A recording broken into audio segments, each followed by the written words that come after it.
जय सेवा, जय जोहार। आज मुझे रानी दुर्गावती जी की इस पावन धरती पर आप सभी के बीच आने का सौभाग्य मिला है। मैं रानी दुर्गावती जी के चरणों में अपनी श्रद्धांजलि समर्पित करता हूं। उनकी प्रेरणा से आज सिकल सेल एनीमिया मुक्ति मिशन एक बहुत बड़े अभियान की शुरुआत हो रही है। आज ही मध्य प्रदेश में 1 करोड़ लाभार्थियों को आयुष्मान कार्ड भी दिए जा रहे हैं। इन दोनों ही प्रयासों के सबसे बड़े लाभार्थी हमारे गौंड समाज, भील समाज या अन्य हमारे आदिवासी समाज के लोग हैं। मैं आप सभी को, मध्य प्रदेश की डबल इंजन सरकार को बहुत बहुत बधाई देता हूं। साथियों, आज शहडोल की इस धरती पर देश बहुत बड़ा संकल्प ले रहा है। ये संकल्प हमारे देश के आदिवासी भाई बहनों के जीवन को सुरक्षित बनाने का संकल्प है। ये संकल्प है सिकल सेल एनीमिया की बीमारी से मुक्ति का। ये संकल्प है हर साल सिकल सेल एनीमिया की गिरफ्त में आने वाले 2.5 लाख बच्चे और उनके 2.5 लाख परिवार के जनों का जीवन बचाने का। साथियों, मैंने देश के अलग अलग इलाकों में आदिवासी समाज के बीच एक लंबा समय गुजारा है। सिकल सेल एनीमिया जैसी बीमारी बहुत कष्टदायी होती है। इसके मरीजों के जोड़ों में हमेशा दर्द रहता है। शरीर में सूजन और थकावट रहती है। पीठ, पैर और सीने में असहनीय दर्द महसूस होता है। सांस फूलती है। लंबे समय तक दर्द सहने वाले मरीज के शरीर के अंदरूनी अंग भी क्षतिग्रस्त होने लगते हैं।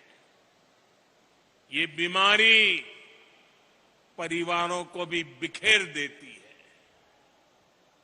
और ये बीमारी न हवा से होती है, न पानी से होती है, न भोजन से फैलती है।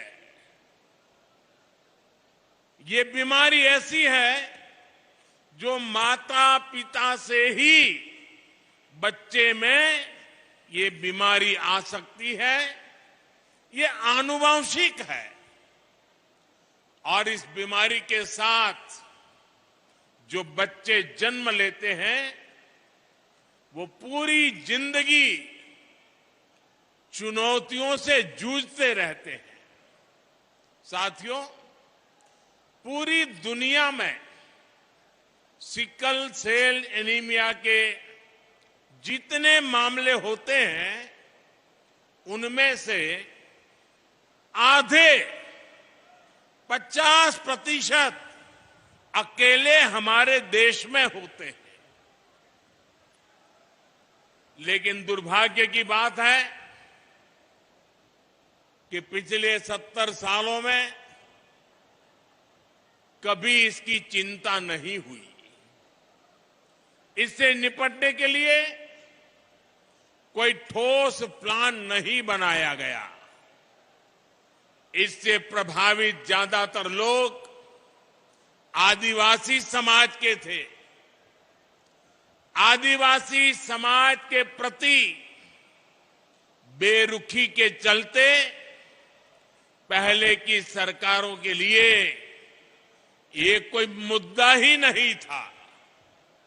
लेकिन आदिवासी समाज की इस सबसे बड़ी चुनौती को हल करने का बीड़ा अब भाजपा की सरकार ने, हमारी सरकार ने उठाया है।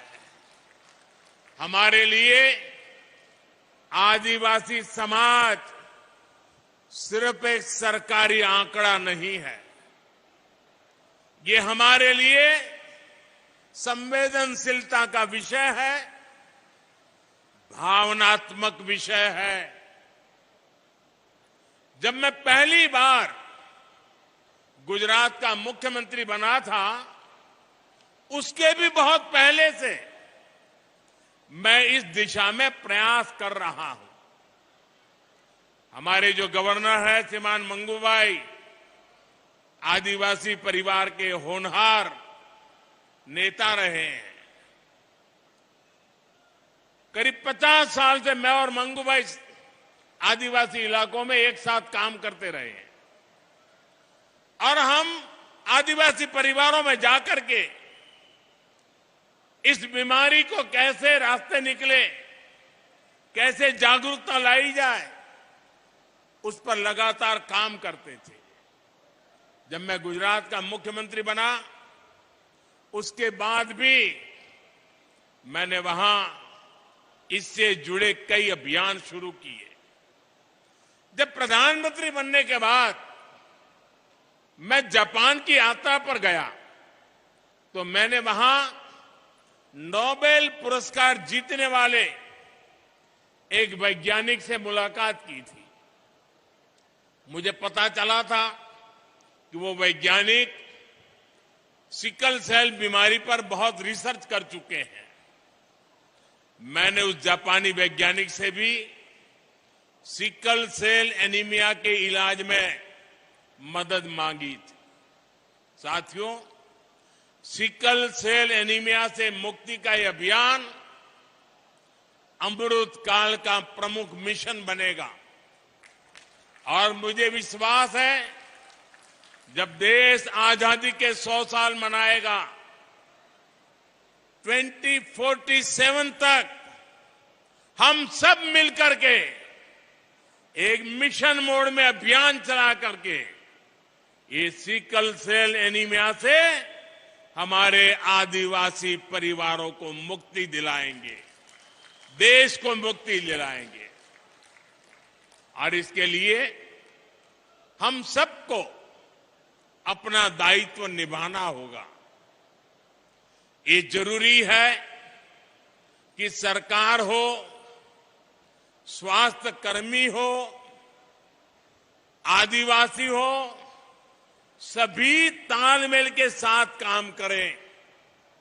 सिकल सेल एनीमिया के मरीजों को खून चढ़ाने की जरूरत पड़ती है, इसलिए उनके लिए ब्लड बैंक खोले जा रहे हैं।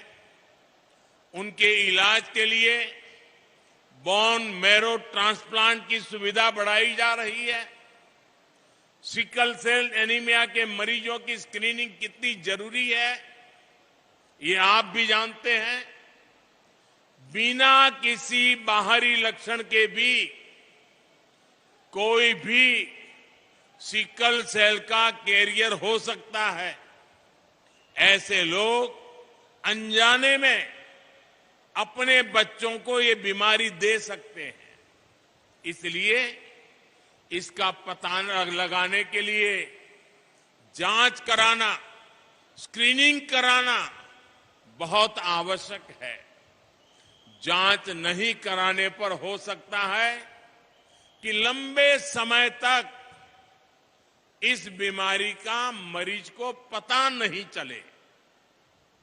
जैसे अक्सर अभी हमारे मनसुख भाई कह रहे थे कुंडली की बात,